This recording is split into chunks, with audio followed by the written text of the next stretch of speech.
Hey guys, welcome back to another YouTube video here on my YouTube channel. And in this video, we're going to be covering 15 rapid fire solo cash cup questions that you might want answered prior to playing the solo cash cup so you can actually perform better. These are questions that will sort of answer your doubts, your needs, your questions that you might have yourself. And actually a student of mine has sent me these questions because he wanted them answered. And I just thought it would be useful to share it with the rest of the YouTube channel while I answer the questions. So let's just get right into it because I don't want to waste any of your time.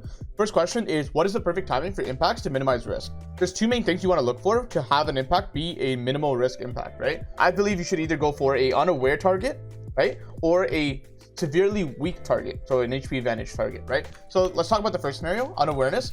So let's say there's an enemy box right here and your box is sitting right here, right? And you notice that the enemy in here is not actually looking at this wall, he's shooting out this way. Clearly distracted, right? So because they're shooting out this way, I believe you should absolutely go for this. Even if they're 200 HP, it's totally worth it. You grab the wall, you shoot them, and you can start spraying them. You probably get a significant HP advantage at that point. Yes, still flip the cone, but at this point, you just need to jump in, right?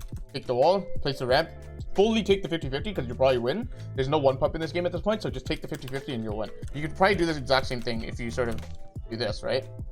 You can just do this and then pump them this way or just spray. Right, there's all sorts of opportunities for you to get impacts.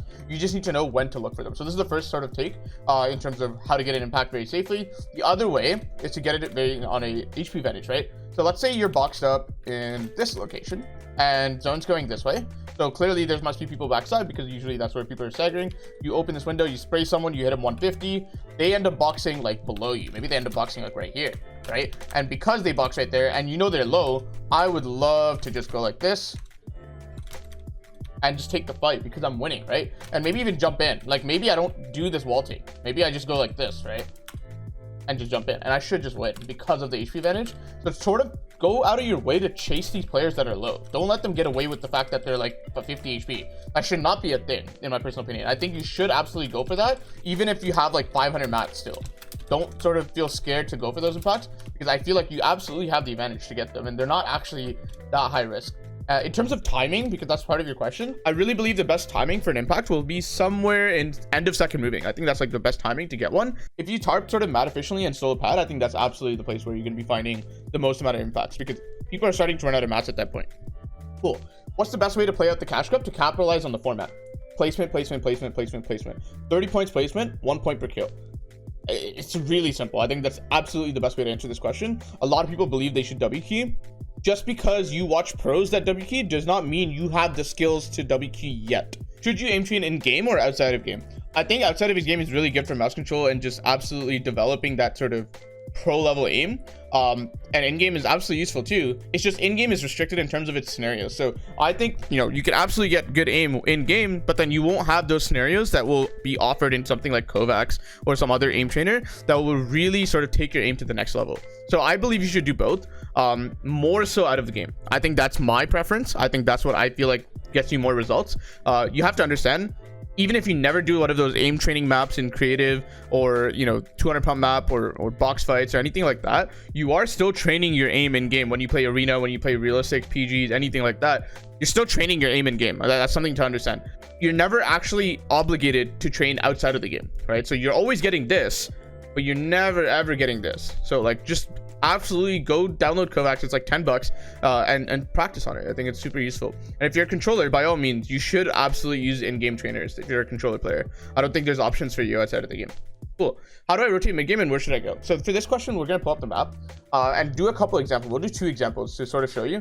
Let's say you land like right here, this gas station right here. Let's say this is where you land. And then let's say this is first zone. So we'll just talk about first zone because I feel like that's where most people struggle.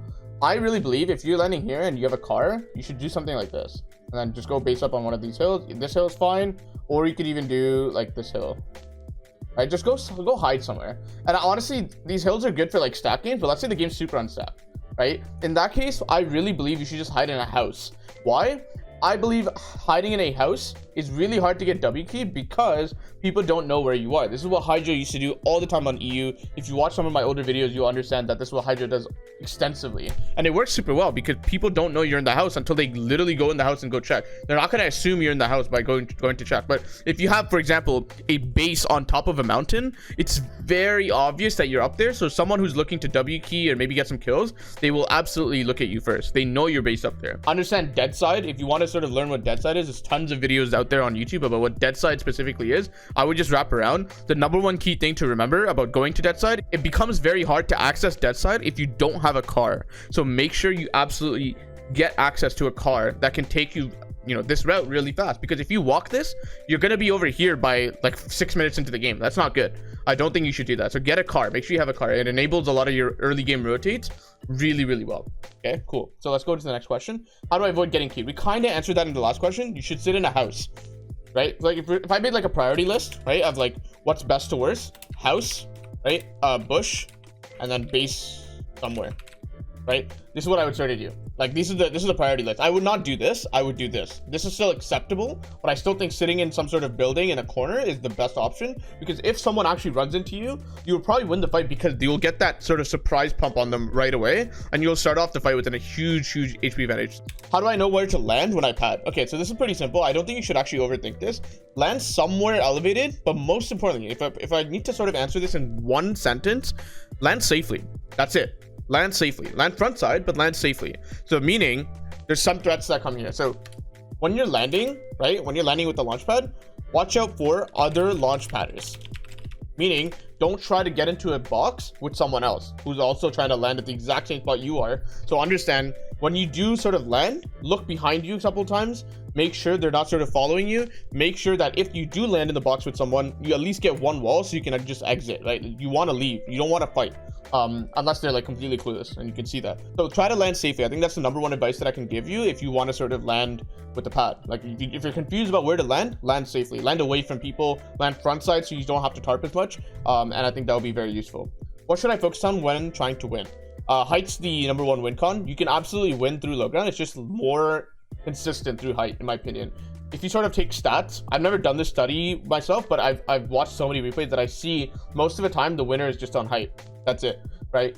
It's so consistent if you can grab height somewhere in third moving. How do you do this? Well, there's several steps you have to do before you take height. You actually need a refresh, right? Because if you just tarp normally and you haven't got a kill that gives you back mats yet, chances are the person on height has more mats than you. So one way to guarantee that you have more mats than them is to get a significant refresh. Don't get a refresh that gives you sort of, you know, 150 mats, like a siphon kill or something like that. Just get an actual refresh that gives you maybe 222, 333 in mats, significant mats, and then you can start fighting height. How do I get surge in solo? So there's two ways you can do this. You can run AUG SMG, you can run AUG pump. These are like really safe ways to get surge in like really stacked games.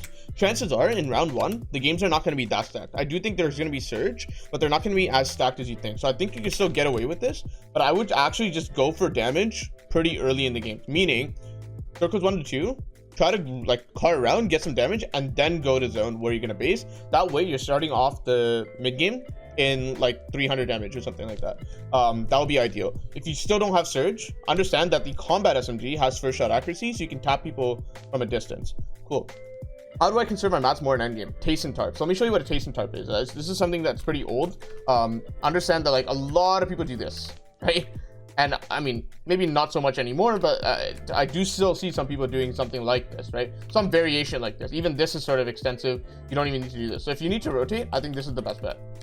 Change to wood if you don't feel like you're getting focused, and do this. And notice how sometimes you can sort of build in front of you. If you want even more cover towards your front, you do this, right? And this is really nice, and I think this is good. If you want to sort of box at the end, that's probably what you want to do. So I'm going to box right here, place this wall back here, and then look down and have really, really nice angles to sort of spray at people. Get some surge if I need it, get some impacts if I need it, maybe a beam someone for 100, and then I drop down, chase him, and then I can full box him. But this is like the ultimate advice I can give you. These are really, really efficient in terms of mats. They cover the important angles, but still get it done in a efficient amount of mats, right? And that's why I love the taste and tarp. I think a lot of people don't do this enough. I think it's really, really good. When and how should I take height? When you have more mats in them, or you notice that they're sort of fighting someone else, or they're unaware, or you got a beam on them from like looking up from second height. So let's say like I'm second height, right? So let's say I like build up and then I spray, right? And I hit him for 100 or 150. I hit him a decent amount. I should absolutely go for height, right? And I think that's really important to sort of understand. Like, if I hit him, he has to choose one of two things. Either he wants to fight me, which I would love to do because of the HP advantage that I've secured. Like, if they want to fight me when they have 50 HP, they will lose. they will lose, right? And they will lose against you too. That's not a matter of skill. Like, it's about the fact that a 200 HP target is really hard to kill when you have 50 HP, right? It becomes very difficult. So yes, go for height. It's very, very important. If you beam the person that's on height, you should go for height. It is very, very important to go for it. If you have the match to do it, go for height. That's what I sort of suggest. So how should I take height? I think going from front side is like the most underrated way, because a lot of people don't sort of look up and beam them and then go from front side. A lot of people nowadays, what they like to do is they use floppers or chuck splash, and they actually go behind height, right? They go behind height like this, right? And you can just go like this, and you don't have, at this point, like, let's say the enemy's down here, I actually wouldn't edit on him. I would just keep height, like, just keep height. I think one thing to sort of understand, oftentimes height's sort of like tarping like this, right? Let's say height's sort of like tarping ahead like this, and let's say metals is height, right? And my box is like right here, right? And then if I'm floppering back in storm and I'm using chuck splashes to sort of delay my exit, I can use this floor as like a blind spot. I've talked about this in a previous video. Use this as a blind spot and then take height like this. Usually they'll be like right here, and it's really easy to take height because they'll be unaware. And it's really nice to sort of use your floppers or chuck splash to come up from behind them. There's two main ways: crank from ahead or crank from behind, right? And you usually need floppers or chuck splash to crank from behind in their blind spots. So that's one way to sort of think about it. Cool. What should your loadout be? SMG, pump, harpoon is meta right now, and double heal. In a sort of surge lobby, you can hold an AUG if you really need it. Maybe AUG SMG is good. But ultimately, you should just be holding a harpoon almost every single game, if you can find one. How do I rotate safely moving zones? You want to stay left or right. If you can stay left or right, what ends up happening is you don't have to worry about one side. You can do stuff like this. Whereas if I'm straight down in the middle, let's say like middle's over here, right, and goes on going this way, I kind of have to block every single side, right? And look what happens to my mats, right? My mats go down really fast, and that's the problem. We don't want that. We don't want our mats to go down really fast. And even if I'm not excessively doing it like this, even if I'm tarping normally, look what ends up happening to my mats. Yes, I can stair tarp, you might say. The problem is, people love beaming these stair tarps when you're in the middle. When there's enemies over here and enemies over here, you will most likely die, especially if you're trying to get rid of your wood in the middle. Like, that's just tough. Try to play on one side. It becomes very easy to sort of manage like your expectations from getting shot from only one side. But if you expect to get shot from both sides, now it gets difficult, right? And you know, sometimes you can get away with it in certain situations, but try to play to one side. In general, by the way, if you want to sort of rotate safely, try not to fall too behind. Don't get used to the meta that we used to have with Spider-Man, where you just like stall, you're suddenly all the way backside, and then you Spider-Man head. It's kind of cheap, obviously. It was a very broken item, but we don't have that anymore. Meaning, at this point, what we have to do is something that it's called staying ahead, right? We just need to stay ahead. Let's say this is moving, and it's going like this, right? Let's say this is the situation. This is a half zone. This is end of first moving. Let's say the current zone is somewhere here. I never want to be in the back half of current zone, right? I don't want to be in this section. At this point, there's probably too many boxes front side that are just going to look back. So always try to stay in the front half of zone, and you'll find it very, very easy to rotate. How do I find a job spot? I think this is, pretty late for this solo cash for today, but maybe you don't have a job spot. If you don't have a job spot, try to come up with like some sort of split. I think splits are very easy to do because they don't involve fighting anyone. If you are decent at fighting, you can sort of pick a POI or a small POI and take the loot there. But just because a split is a split doesn't necessarily mean the loot's bad. You sort of have to come up with a really good loot path, and I think you'll be really good at it. So I'll give you a couple examples. I think a lot of people know Cami split right here, right? So you can come up with a loot path just like this, right? Maybe I start right here. Maybe I start right here, and I take all these chests, right? Like now I suddenly have 15 chests to myself. And then my metal source is going to be over here. And then you might ask, Zakoma, what if someone lands here? You wait until they leave. That's why you're starting in this section. And then after they leave, which they won't stay there forever, they're going to leave eventually after they're done with the place, then you go over here from this last chest and you go over to the spot and farm the rest of the metal. There's more than 500 metal here, so you definitely have metal left over after the enemy leaves. So you'll just have a free metal source, you have a lot of loot, and this is a good split. Imagine if you took your time with all the chests that are possible on the map and you actually came up with a proper split, thinking about it. And I think you'll be really, really good at it. This is totally viable, like the split that I gave you. How do I end fights quickly? Every time you have an opportunity to end the fight quickly, you cannot mess up mechanically. So a lot of people, and this, like, even the slight mistake. So let me give you an example. Let's say this is an enemy box, right here, and then I mess up because like I'm spraying at it, and then I just like mess up and edit. That's enough for the enemy to flip cone, right, and exit at the back. and then I'm screwed. Now my chance is gone, right? And I don't want that to happen. I don't want that to sort of happen. So make sure you're playing a little bit slower. It seems counterintuitive, but like I believe if you move your mouse a little bit slower than you're used to, you will definitely hit every single edit that you need to. Notice something. If you miss an edit, that is the #1 way to waste time in a fight. Avoid that at all costs. Always make sure you never miss an edit. It becomes very easy to play the game if you never miss an edit. How do I know what a smart fight to take when keying?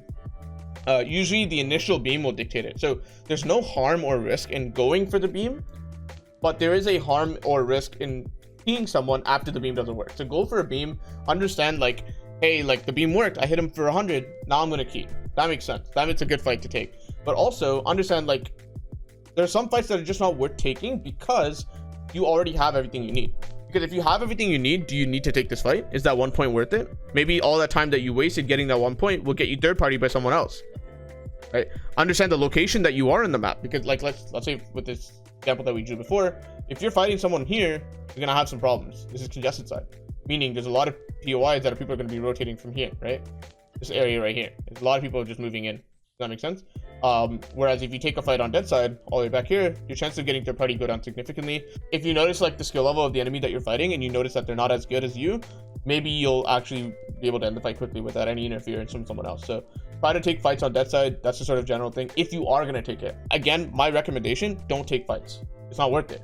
Only take fight if you need something. If you need loot or a launch pad or something like that, you need something to succeed at the end game, then you may need to take a fight or loot some more or do something of that nature. But if you have everything you need, go sit in a house. 30 points are waiting for you, but you're throwing it away by going for a fight. So take your time, play placement, play safe. I really believe the sort of meta or strategy in order to sort of qualify round 2 is placement. Okay, if you're maybe top 10 fighter in the region, then maybe you should take some fights if you're like really good at fighting, but ultimately I say avoid it. Take your time with it and sort of just play patiently. I think a lot of people lack patience in solo cash grips. That's it, guys. Hope you guys enjoyed this video. Hope you guys learned something new. I hope you guys do super well in the solo cash grip tonight, beat all your records, and wish you the best of luck, guys. Peace out.